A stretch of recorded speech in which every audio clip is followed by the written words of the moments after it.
مخالفت کوم. ما په خبره پوه شوې؟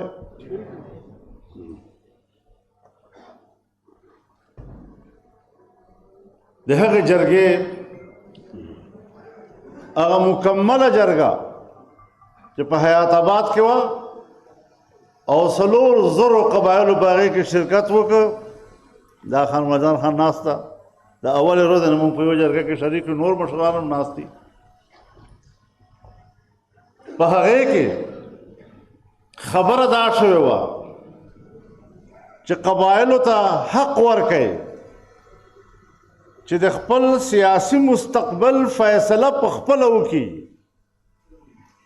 که قبایلو انضمام خوښ وي چې انضمام وشي، که هغو دغه موجوده پوزیشن د FCR دا خوښ وي چې په دغه قایم شي، او که دوی فاټه مستقل صوبې مطالبه کوي، دا هم د دوی اختیار ده. موږ به د دوی په اختیار باندې فیصله کوو. لہذا لږ خپل ریکارډ صحیح کوي چې زموږ مدعا څه وه او سم ته جوړ کړل.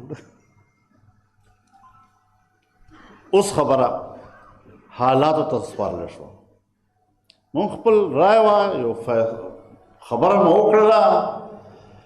اوس چاته پیغور نه ورکو په دې چې تا یې حمایت کړی و یا تا یې مخالفت کړی و.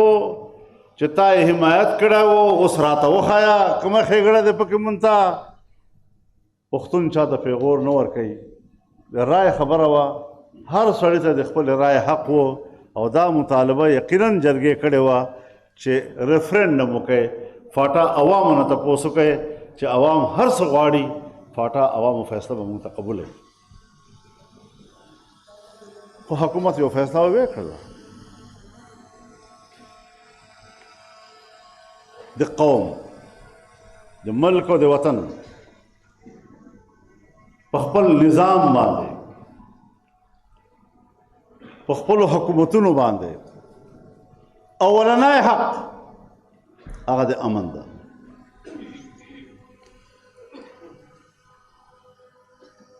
د قبایلو د رای او د قبایلو نه تپوس بغیر چې کومه فیصلې وشوې، هغې اوله تقاضا دا وه چې هلته به امني. د امن معنا څه ده؟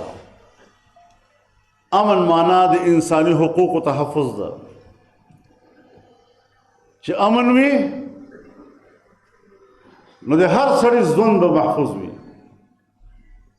چې امن وي د هر سړي عزت او آبرو به محفوظه وي. چې امن وي د هر سړي مال ملکیت به محفوظ وي.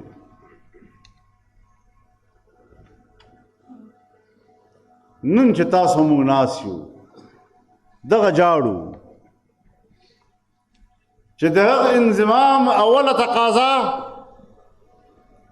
ابتدا چې له امن نه به کېدله، او بیا به نور نظام جوړېده. په هغه امن کې د ترقۍ لارې به مو غوښتې، او مونږ به د خپلې خاورې د خپل وطن خاوندانو، مونږ به هغه فیصلې کولې. نن زه او ته ناست یو دې خبرې ته چې ما په خاورې باندې امن نشته. امن نه محرومه قوم دا د هر شي نه محرومه قوم بللی کېږي. چې امن موند، ژوند محفوظ، عزت محفوظ، مال محفوظ،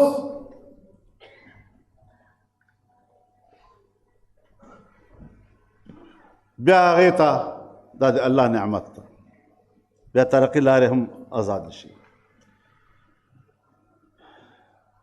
اوس ترقۍ لارې بندې دي، امن نشته. او د اسلام په نظر کې په اول شی امن ده. اسلام نوم د سلامتۍ ده. د ما مذهب نوم اسلام ده، بل ته سلامتیا ورکول. د ما د عقیدې نوم ایمان ده، بل ته امن ورکول. نو چې د کوم دین په عنوان کې د امن او د سلامتۍ معنا پټوي، خپله اندازه ولګوئ چې آب وطن دپاره، مملکت دپاره او قوم دپاره څرنګه دی امن نظام لري. موږ له هغه نظام نه تښتو. ما تجربه ده، زه تقریبا له 1988 نه په پارلیمنٹ کې یم، په اسلامي جمهوریه پاکستان کې چې ټولو نه ګرانه او سخته مطالبه ده د اسلام مطالبه ده. که زمونږ حکمرانان وي، که زمونږ اسټیبلشمنټ ده، که زمونږ بیوروکریسي ده، که زمونږ بختورې کورنۍ دي، ټول که یریږي د اسلام نه یریږي. حیران به شو ورته دې خلکو ته چې تاسو څنګه کلمې ویلې دي، او بیا وایي مولوي صاحب مونږ هم مسلمانان یو، مونږ هم کلمې ویلې دي، مونږ هم منځونه کوو، مونږ هم روژې لرو، قرآن تلاوت کوو. ما خو نه د ستا په کلمې اعتراض کړی ده، نه مې ستا په تلاوت باندې اعتراض شته، نه مې ستا په منځ باندې اعتراض شته، نه مې ستا په روژې باندې اعتراض شته. که په کال کې 10 وار حج کوې هم په هم اعتراض نشته. نو خبره دا ده چې ملک تصور کوي، دا وطن اسلام غواړي.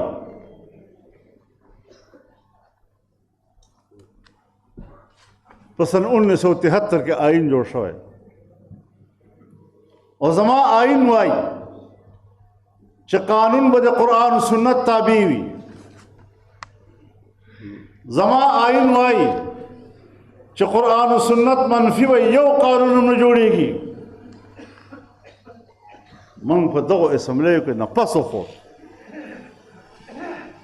که موږ دا خلک اسلامي قانون سازۍ ته آماده کولی شو، یا د اسلام په ضد قانون سازۍ نه یې منې کولی شو. په دغه وطن کې ټولو نه غټ مشکل دا مسله ده.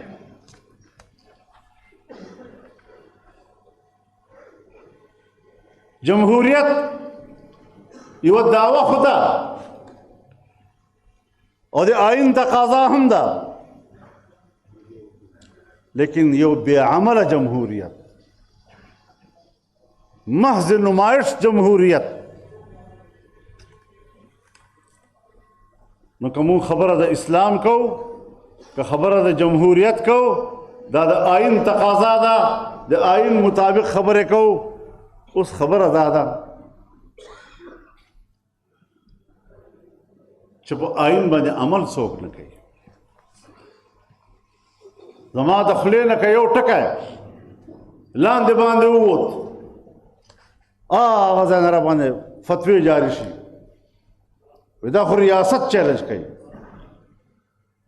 زه چې د آئین مطابق فیصله کوم، زه چې د آئین مطابق مطالبې کوم، زه چې د آئین مطابق د ملک د چلولو خبره کوم، نو زه د ریاست وفادار یم. او ته چې آئین احترام نه کوي، آئین د 100 پاڼو بوج بولې په خپل سر باندې، آئین تا په نظر کې اس حیثیت نه لري، نو د ریاست مخالف بیا ته ریاست ملګری زه یم.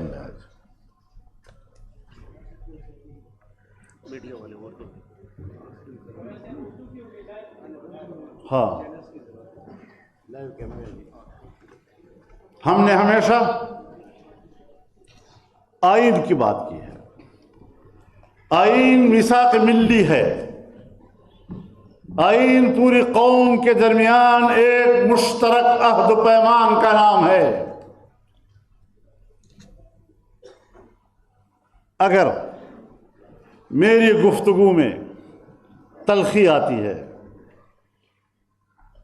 کوئی ایک لفظ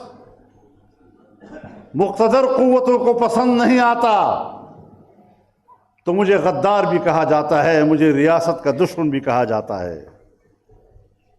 اور جو لوگ آئین کے کو چند اوراق کا بوجھ تصور کرتے ہیں، جو لوگ آئین کی کوئی قدر و قیمت ان کی نظر میں نہ ہو، وہ اپنے آپ کو ریاست کا محافظ کہتے ہیں۔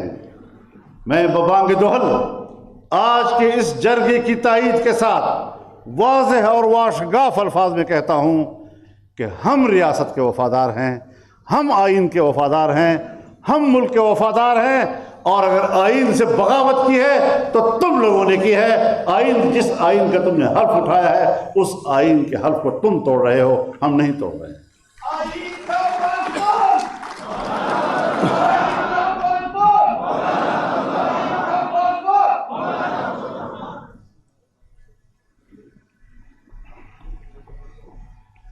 میرے دوستو،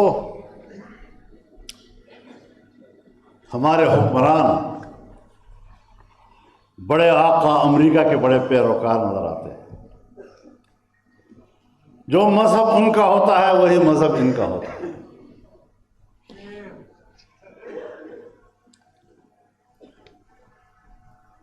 امریکہ نے کہا میری جنگ دہشت گردی کے خلاف ہے۔ دہشت گردی کی کوئی تعریف بھی نہیں تھی کسی کتاب میں، لیکن افغانستان میں دہشت گردی کے خلاف جنگ کے نام پر امریکہ نے فوجیں اتاری تو ہمارا حکمران مسلمان بھائی کے شانہ بشانہ کھڑے ہونے کی بجائے امریکہ کے شانہ بشانہ کھڑا ہو گیا۔ امریکہ کا اتحادی بن گیا۔ رسول اللہ صلی اللہ علیہ وسلم نے فرمایا لَتَتَّبِعُنَّ سُنَنَ مَنْ قَبْلَكُمْ شِبْرًا بِشِبْرٍ وَذِرَاعًا بِذِرَاعٍ حَتَّى لَوْ دَخَلُوا جُحْرَ ضَبٍّ تَبِعْتُمُوهُمْ قالوا يا رسول اللہ اليہود والنصارى قال فمن۔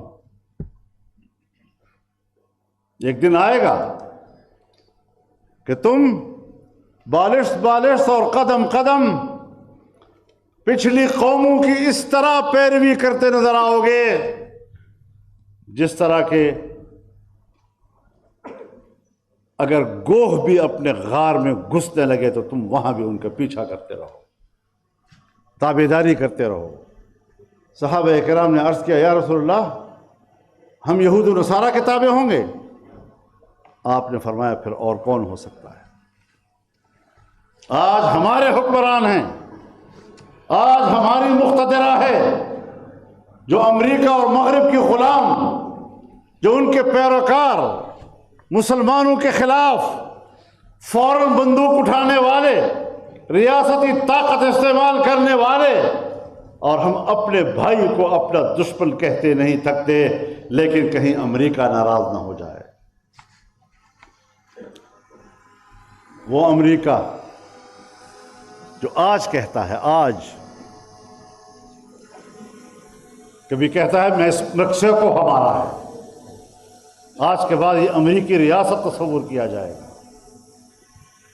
کبھی کہتا ہے فلسطین کے مسلمانوں کو مصر اور اردن میں آباد کر دیا جائے، اور امریکہ کا کٹھ پتلی نیتن یاہو کہتا ہے کہ سعودی عرب کے اندر فلسطین کو بسایا جائے۔ یعنی ہمارا کوئی گھر نہیں ہے، ہمارے ہر گھر پر تمہارا قبضہ، ہمارے گھر کی ملکیت تمہارے پاس، اور اگر آپ کے اس دعوے کو ہم تسلیم نہ کریں تو پھر تم ہم پہ جنگ مسلط کرتے ہو، انسانی حقوق کا سوال پیدا کرتے ہو جھوٹے دعوے کے ساتھ۔ آج پھر امریکہ اس بات پر غور کر رہا ہے کہ افغانستان میں دوبارہ جنگ شروع کر دی جائے، اور ہم ایک بار پھر افغانوں کو آپس میں لڑانے کے لیے ایک پراکسی اسٹیٹ کا کردار ادا کرنے کے لیے تیار ہو رہے ہیں۔ اب باتیں چھپتی نہیں ہیں، اپنے مسلمان بھائی کو دشمن کہنا اور عالمی کفر کو اپنا آقا کہنا اور اس کی اتحادی ہونے پر فخر کرنا، اس سے بڑھ کر نہ اسلام دشمنی اور ہو سکتی ہے، نہ پاکستان دشمنی اور ہو سکتی ہے۔ ہمیں صاف ستھرے نظریات کے ساتھ آگے جانا ہوگا۔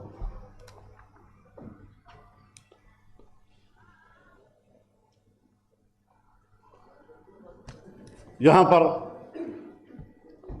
اگر پشتون اپنے حقوق کے لیے اکٹھے ہوتے ہیں تو ہم ان پر گولیاں چلاتے ہیں،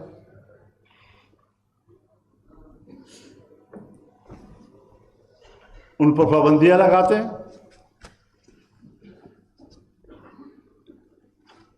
میں سوچتا ہوں کہ جب مجھ پر پابندی لگائی جاتی ہے، میری پارٹی پر پابندی لگائی جاتی ہے، تو یہ الزام ہے۔ اس الزام کی سزا مجھے اس وقت دی جا سکتی ہے اگر میرے خلاف کھلی عدالت میں مقدمہ چلایا جائے، میرے اوپر الزام ثابت ہو جائے، پھر ریاست کو مجھے سزا دینے کا حق حاصل ہے۔ لیکن اگر کسی عدالت کے سامنے آپ نے میرا مقدمہ لے کر نہیں گئے، آپ میرے پر الزام لے کر نہیں گئے اور میری پارٹی پر پابندی لگاتے ہیں، میری سیاسی رہنماؤں پہ پابندی لگاتے ہیں، میرے کارکنوں پہ پابندی لگاتے ہیں، تو پھر آئین کی خلاف ورزی تم کر رہے ہو، اس کی خلاف ورزی ہم نہیں کر رہے۔ سیاست میں تشدد، ہم تو اس کے خلاف ہیں۔ اعتدال کے رویوں کی طرف ہمیں سب کو جانا ہوگا اور قوم کو ایک کرنا ہوگا۔ میرے محترم دوستو، ایک 2 ہفتے قبل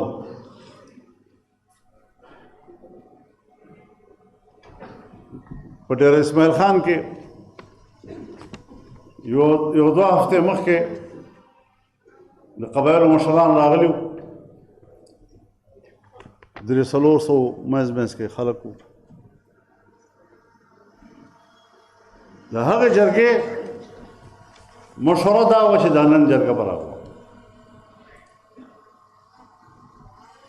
او بیا به په مخ باندې پرمختګ دپاره به دغه مشوره کوي خپلو کې چې مونږ کوم طرف ته لاړ شو، په کوم خوا به ځو. ان شاء الله العزیز تاسو چې کوم حکم ماته وکړ چې سیاسي رهبرانو یو آل پارټیز کانفرنس ان شاء الله د سیاسي د پښتنو د سیاسي ګوندونو د مشرانو یو اجتماع به کوو ان شاء الله او د هغو په مشاورت سره به مخکې ځو ان شاء الله.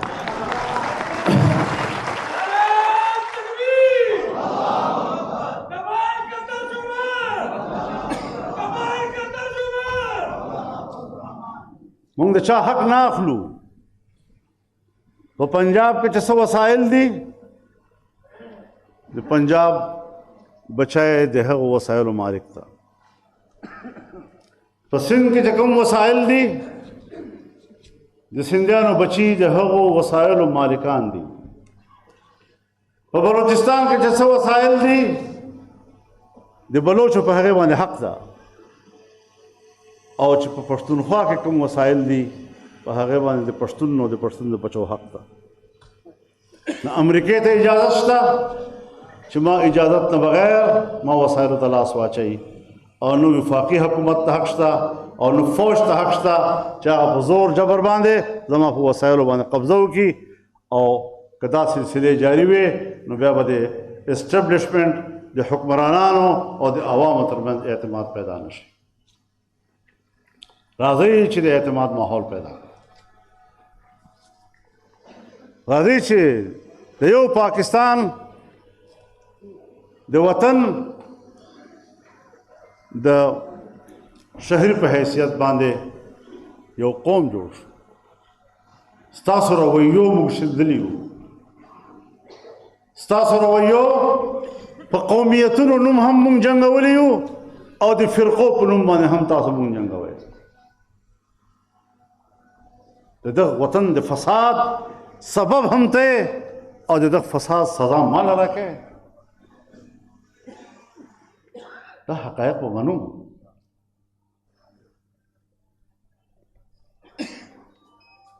ظاهره خبره ده چې که په دغو جرګو خبره نه تمامیږي او دوی دا خیال کړی وي چې بس خدا خلک د یو ځای شي 2 غنټې خپلو کې تېري کي سره هر یو سړی د زړه بړا وباسي او دې نه بعد دی د هغې وس نه لري نو انشاءالله انجینر صاحب که زه د دیني مدرسې دپاره اسلام آباد ته وتایم اعلان وکړئ چې موږ به اسلام آباد ته وځو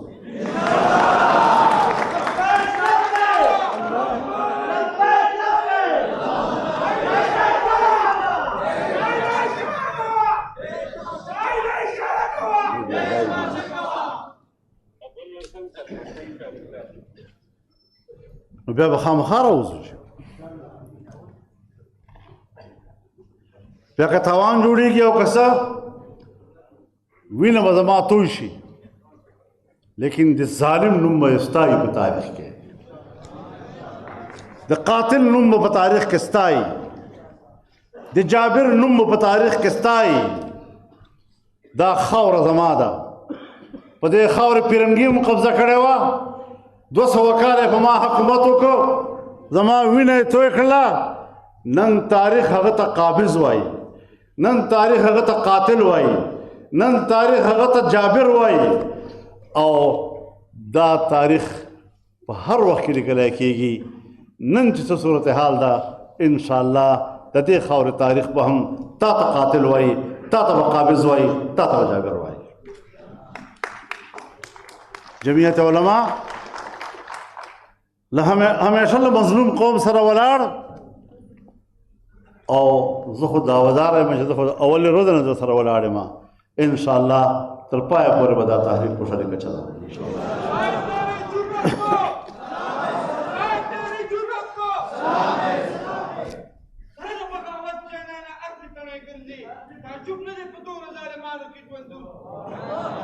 अपनी हिम्मत है कि हम फिर भी जिए जाते हैं